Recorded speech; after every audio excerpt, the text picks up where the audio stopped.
Today, my friends, I am at world famous AxisWorks. Do you know they have a TV show? Yes, they do. They make a whole lot of products, but they're most famous for the guns because that's what they can talk about. A lot of this stuff they can't, but Eric's waiting inside. 5th generation machinist. I don't know if that's true, but that's a rumor I heard, so I'm definitely gonna ask him. But let's step inside. He's offered to give us a tour of his facility to show us a bit more about the guns, what's going on, what he machines. I'm not sure how many secrets we'll get out of him, but we're gonna try and find out. So just inside here is the world famous Eric. Eric, how you doing, my friend? Hey, good to see you, Tony. Good to see you too, brother. It's been a while. Yeah, it's been a while, right? So I heard a rumor. I told these guys a rumor. 5th generation, it can't be. We can't trace it that far back, can we? It is. Yep, grew up my dad's tool maker, my grandpa's a tool maker, great-grandfather. I've got this funny thing, not a funny thing, it's probably kind of a cool thing, that my dad's got a picture of my great-great-grandfather with Henry Ford presenting him a radio because of an idea he brought to the Ford company back in the day. He built a steel rule die that stamped out floor mats for the vehicles they were making there. And back then, like to own a radio was a big deal. So that was kind of his award to my great-grandfather, saying, thanks for what you brought to the company. We appreciate you. That's amazing. And my dad's got that picture, so it's kind of cool. I would love to have that radio. Yeah, right? Does it still exist, by chance? I wish it did. That would be awesome. I pay big money to get that back, for You sure. and me both, for sure. So we're inside. You're world famous. We know you're on TV. People love the precision and quality that they can't find anywhere else. So can we tell everyone that might not know what you're making, what you're doing? I see maybe some fun projects over here to my left as well. Tell us a little bit about what you do. So we do a couple different things, right? So I started the company as a job shop.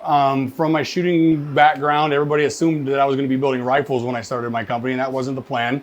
However, we've morphed into that for a few different reasons. So we almost have 2 divisions here. We have the machine shop, runs like a job shop, less of a job shop now and more of a contract manufacturing facility. We're doing contract manufacturing for other companies. And then we have the firearms division. So we build long range bolt action rifles, high precision. We take all of our manufacturing machine shop background we've learned throughout the years of doing this and apply it to our practices in building rifles. And we've had great success with it. We have a lot of people, sponsor shooters in ELR competitions, NRL hunter competitions, PRS, and then of course the long range hunting stuff, right? So heavily involved in all those industries. We love it. It's a big passion of ours. Of course the machining is too, but we love the firearm side. So we keep that going here. I can start showing you around. I would love to. Yeah. This is what we call our gun room. Probably a good name for it, Eric. Yeah. Based on what I'm seeing. So we keep most of the gun stuff. We don't make a model A, B, and C rifle. We build rifles specifically for what our customer wants or needs for whatever they're doing with it. Only bolt action rifles. We don't get any gas guns or handguns or anything like that.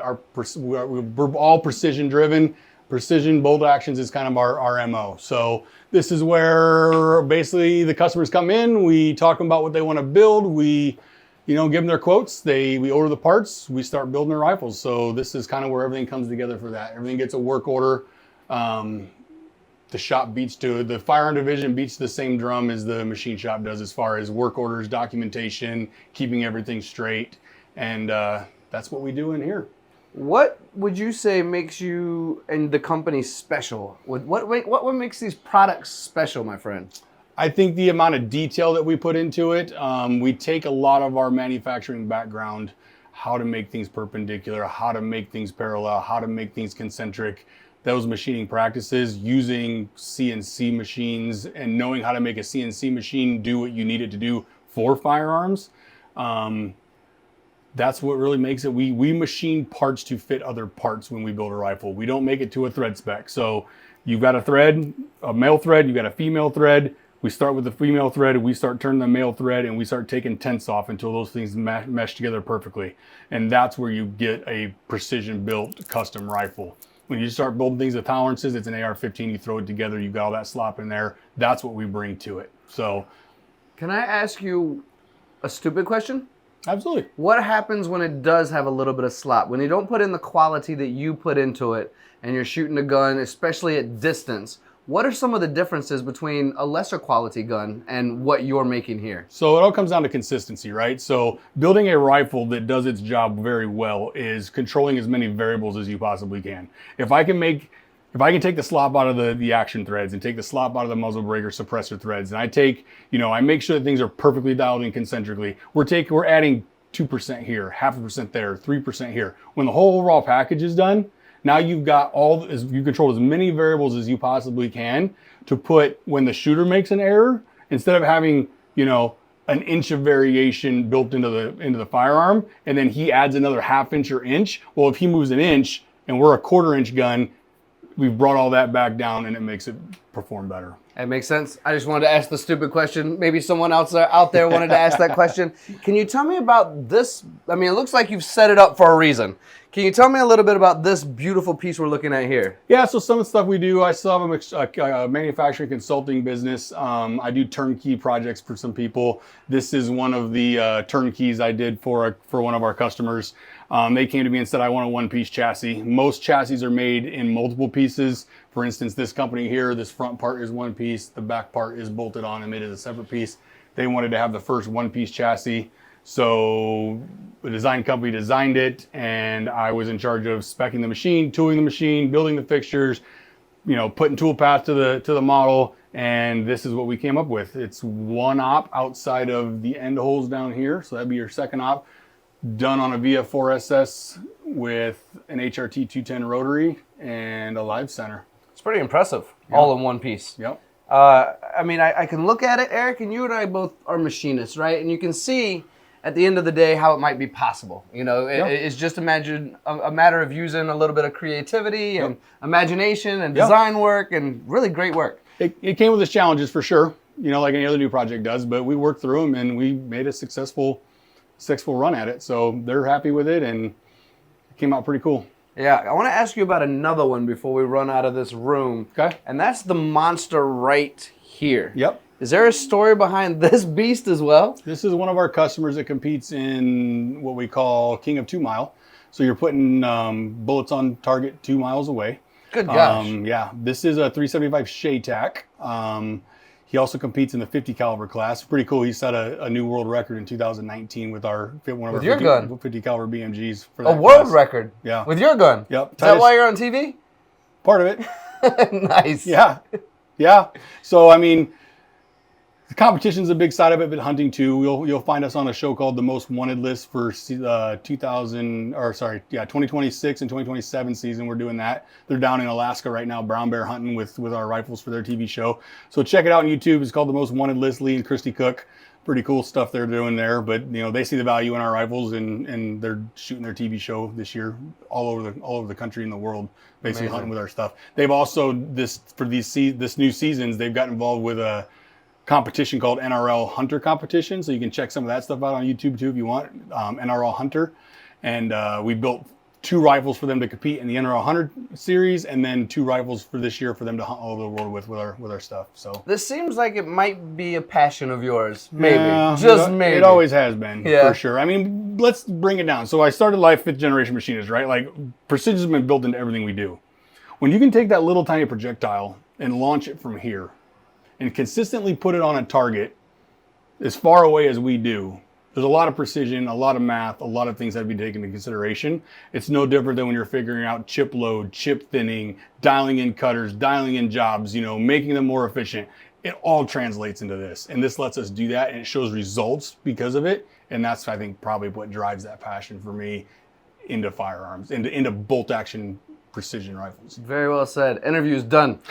We can't get any better than that, Eric. But actually, that's a great segue to your machine shop. Can we step out there and talk a little bit more about that? Cool beard, by the way. I wish I could do that. Yeah. I don't think my face allows me to grow a beard. Oh my gosh, are you kidding me, Eric? This Shogo Nakamura is a friend of mine. This is like a relic, a museum. Yep. Does it work? Yeah, it works great. It's a 1995 Nakamura tone. I picked this up for a company I worked for years and years ago, so I knew its whole history. As long as they had it, they ran Tordon screws, so I knew it really wasn't ran too hard or reused. When they replaced all their machines, jokingly, one of my employees moonlights there on weekends sometimes, and he was joking and said, "Hey, I'll give you $2,000 for it." Stop. Yeah. And how much money did you have to put into it to make it work? Other than tooling, nothing. Seriously? Yeah. $2,000. And it's running, and you said 1995. So 1995. I've had it now probably going on 3 years. So typically, initially I was like, I don't want an old machine in my shop. Like, what am I gonna do with this 2-axis old machine, right? We told me a price. I'm like, well, if it doesn't work, and I'll just throw it away, you know what I mean, for $2,000. Make $2,000 off the scrap material. But man, we make the parts running right now. We get it's just an aluminum, nothing high precision, just an aluminum pillar. But it pumps one off every, I don't know, probably every 45 seconds it pumps one off, and we get $1.25 for them. So, and we run, they order 1,000 a year. So actually this year they ordered more than they thought. So it just, we cut bars in 4 foot, we throw them in, the guys as they're walking by, load a new bar in, hit the go button, we build, let it run and run and run. And we got 4 part numbers we do that with on this machine. It pretty much runs 4 different part numbers, and we have blanket orders throughout the year for them. So we just build up inventory and let the customer draw from it. And as far as investment goes, for as little as it costs versus what it pays out, it's, it justifies its floor space. Are you kidding me? $2,000. Yeah. That blows my... Shogo Nakamura, keep up the good work. You do an amazing job. Keep up the good work. 1995, still running, incredible. Let's slide over to this Citizen machine, Eric. This one actually, I believe, as we are actually meeting each other for the first time, and I have the great opportunity, thank you so much, to do a little tour of your facility, comes from the relationship you have with Revelation Machinery as well. Absolutely. Can we talk a little bit about that relationship and this machine? Yeah, I mean, as far as used equipment goes, they're just the best company we've ever worked with. If I need something, if I'm even curious on, hey, this might be something in the future, can you kind of get me pricing on what the going rate is for it? Can you keep an eye out for this? I don't care if it's, a Citizen Swiss machine, if it's a 5-axis mill, or hey, I need to add a comparator in my shop. You guys are running auctions. If you come across a clean comparator, let me know. They find it for you. You know what I'm saying? Super personable guys. Just, they've obviously become friends over the years, you know what I'm saying? Because we've worked so well together. And it's just been an awesome experience. On this one here, I got a smoking deal on this one. Came out of an aerospace company here across town when they were shutting down. I was kind of thinking about going into more automated stuff, was looking into some 5-axis with pallet pulls. And then this machine came up, and the price was just right on this machine for it to run lights out, bar fed, stack it up, come in, there's parts done. It was a huge upgrade for the shop. So I ended up buying this one through those guys. Awesome deals it usually is. They work out rigging, all that stuff, clean, easy transaction. They've got your back, man. They're just great friends of mine at this point. Yeah, I think that's well said, but I was also under the impression that Swiss machines are typically known to make 10,000, 20,000, 100,000 parts, right? Yep. And because you are so famous, and because you do make high quality, the moment people heard that you had this machine, did people start calling you like, hey, I heard you got a Swiss machine. Yep. Can you do some work for me? How does that all go? So yeah, I mean, a lot of my customers, there's a lot of parts out there, that they require a Swiss machine. They're long, skinny parts, firing pins. Let's use that for an example, right? You can't just do that on a regular, turret lathe or chuck, Right. your lathe with chuck. So because we're heavily involved in the firearm industry, a lot of them were like, oh, I heard you got a Swiss machine. Can you make firing pins? I'm like, yeah. Well, I want jobs that run 10,000 pieces, 20,000 pieces. Like, that's the ideal dream for a Swiss machine, right? Set it up and let it pump money out.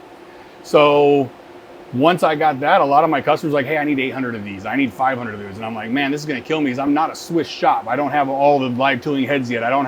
So for me to run 500 pieces or 800 pieces, it didn't make a lot of sense because I'd be in a hole running 800 pieces, right? So Tooling can get expensive. Yep. So I know a lot of people in the industry. I know a lot of people from the Midwest who have very good Swiss shops because they're in the medical, belt of the nation. And they just run Swiss. So they've got 90% of the tooling probably to make that job. So this machine has made me more money taking on smaller jobs, farming them out to quality shops, and getting my customer what they need.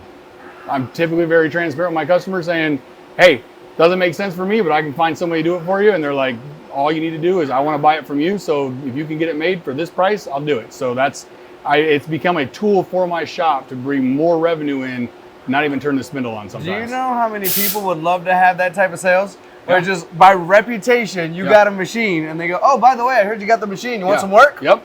There's machinists out there right now, Eric, you and I know, that are the best machinists that maybe we've ever seen, highest quality, but quoting, sales, this type of stuff, they would love to have that same problem. But someone like you can help with that with some of the people you know, It's right? an easy phone call. You know, I call up and say, hey, Greg, I got this job. It's 500 pieces. This is what the price is going to be. You want it or not? And he can go, yep, I can make money on that. Or, hey, can we try to get more? I can try to get more money for it. Or, you know, nope, this one doesn't make sense for it. So a lot of those guys really appreciate just saying, here it is. Here's what it needs made for. Can you do it or not? Is Greg a real person? No. I can't. I don't want to throw anybody out there if I did, you know? I was just checking. I seen how real that conversation was. Can we head on over to some of the other machines and kind of, if you don't mind, kind of pick through some of your setups, what you have going on, what you're making, the reasons for your setups, the reasons for the products you use, because I find you to be a really strategic-minded person when it comes to making sure that things are done well with precision. Firstly, that's how we started in the gun room, right? But also strategically done that it makes sense for you because you have so many friends out there that might want some work as well. Yeah. So I would love to learn a little bit more about your setups and what you're making. Yep.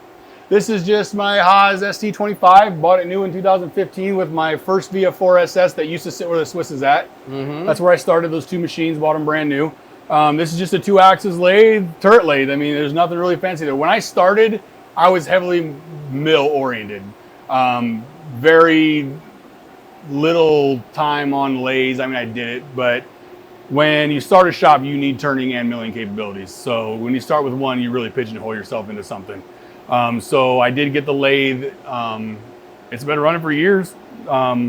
It's for a Haas. This has taken the least amount of maintenance or repair. It's been actually a really, really great machine for me. Maybe it was built on a Thursday and not a Friday. So it's been a really good machine to me. But we get pretty creative with what we do, and this is just kind of does our bigger 2-axis stuff. I think this one's a 3-inch spindle bore, maybe 3.5. I'm not sure. But yeah, that's just your general 2-axis lathe that just kind of goes to work for us. Makes parts repetitively. Yep. And I think that's a great point you made on a Wednesday and not a Friday or maybe a Monday, because being able to run over and over again over the years, I mean, that's fantastic. In 15 years, so in what, 10 years, I've replaced one solenoid and one air valve on that machine, and it pretty much runs every week. Great testimonial for Haas as well. I mean, really, yeah. American made, yeah. So I tell people, it's not a Nakamura, but I made a lot of money on that Haas, so. I still can't get over that Nakamura, to be fair. I mean, oh my, it's a green one. It's not even, I mean, the newest models are so beautiful. Okay. Yeah. I got to get off that subject, but it blows my mind. Great investment. It's all workhorse. You can't beat it. You know it is. All right, so we have another setup here. Semi-familiar, a 4-axis, right? Yeah. 4th axis. We got some orange vices also. Why orange? I had the Kurtz. I've done, Kurtz on Jurgen ball locks, that kind of stuff in the past.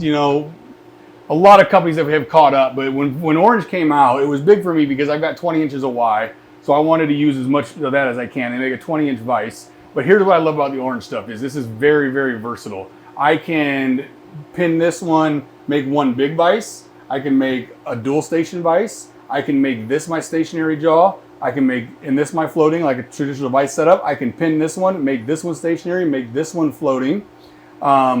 I can hold on to your regular Kurt jaw, pattern for legacy jaws and stuff maybe we use, or it's got the dovetail system. So I get my aluminum extrusion or my aluminum jaws and extrusions. It comes in a 12-foot bar.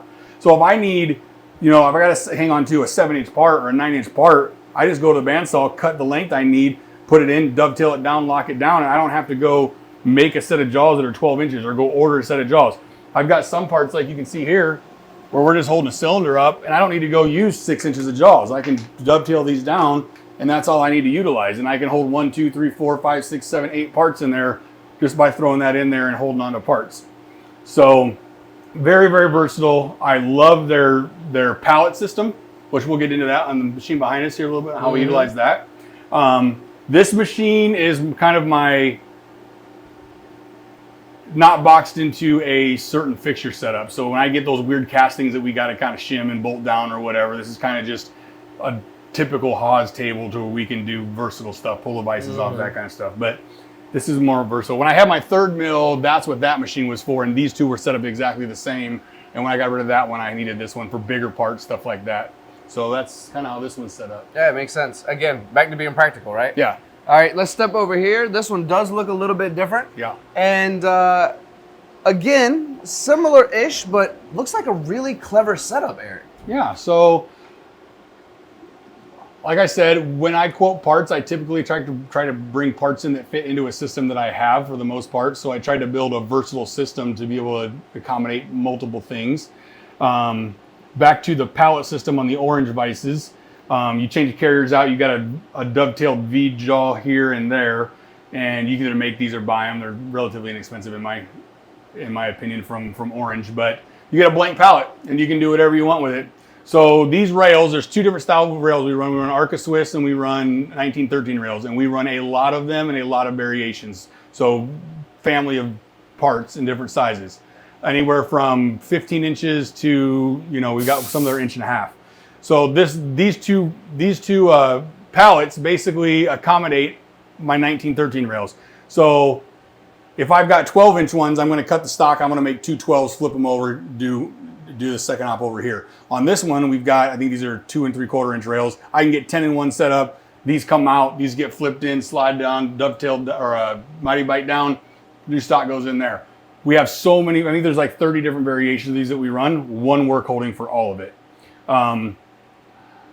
We've set the tools up so that we can utilize the same tools for everything, obviously, for both the Arca rails, which I don't have Arcas out here now, and these. So when the tools are in there, we utilize a G10 line. That's a nice thing with the vices. As long as you don't move the vices, you put these fixtures in, you lock them down. We run our G10 line. It picks up our workship coordinates. The tooling always stays in the holder set up. When we ever do something different here, we leave those aside. We put them in. We run the offset program, loads all the offsets, run the G10 line. We're back up and running. So we do so many of these, it makes it really quick to be able to do that. Eric, would you mind just quickly going over with the audience the G10 for some of the folks out there who don't know exactly why you're coding in that way? Yep. So go to your offsets page and you set the workship coordinates where your programming is coming from. On these, we've got holes that we would pick up with a probe initially. So your XY comes from here. My Z is always locating surface. Once you pick that up, it puts that number in this registry here.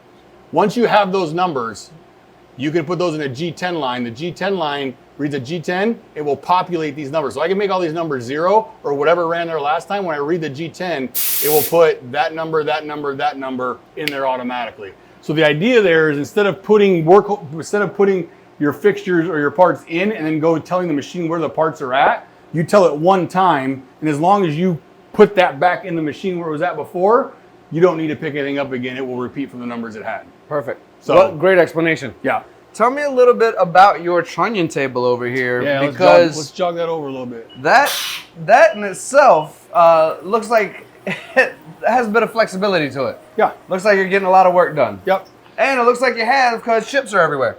Yeah. So you've been putting in work today. For sure. Early on, I got involved with Raptor. They've got this tombstone on display on their booth for all the trade shows. I actually gave them one.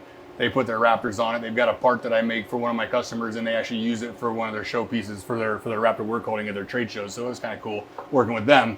I built this. If we pulled these off, I can put this in, at 45-degree increments. So I can turn it here and turn it 90 all the way around. I don't use the 45s, never have, but I put them in there because I figured why not while we're doing it. So what I can do is I run this like a mini horizontal basically on its side. So I can machine, 3 sides of these parts. I could turn these blocks 90 and bolt them on this way, take this part off, turn it, bolt it down there, and then I can do the other 2 sides, getting all 5 done. And then my work holding over here would be to take the dovetails off of it. So we do that so we can, make multiple parts at once, and then we can also get to multiple sides. And with one push of the button, I can basically pull these off, put them in the fixture, move these to here, put new stock on there, and keep cascading it through. Another thing we do is we build pallets that are dovetailed. So we've got a big aluminum pallet that'll go here. We'll basically make 4 sides of pallets where I can mighty bite and hold a lot of parts, get to 90 degrees, stuff like that. So this is a very versatile system that I just kind of came up with. And when I quote parts, I just kind of quote parts that fit into my system. I don't think this has came off in the last 3 years. I don't think those vices have come off in the last 3 years as far as this goes. So we figure out how to make small parts on pallets and with the vices, and fits into our system. We make as many as we possibly can at one time, and that's kind of my system. Eric, you know everyone, apparently. You're on TV. Your guns are known worldwide. You're a 5th generation machinist. Your great-great-grandfather knew Henry Ford. The reason I say all that is because if there happens to be somebody out there, which I doubt, that doesn't know you, how can they get in touch with you to maybe help them get some work done? Do you have a website? Where can we find you? And I say that in jest a little bit because when we were in your gun room, you had your website up. Yeah. And it looked really, really good, by the way. But how can people get in touch with you? AxisWorksAZ.com would be our website. It's got all of our contact information there.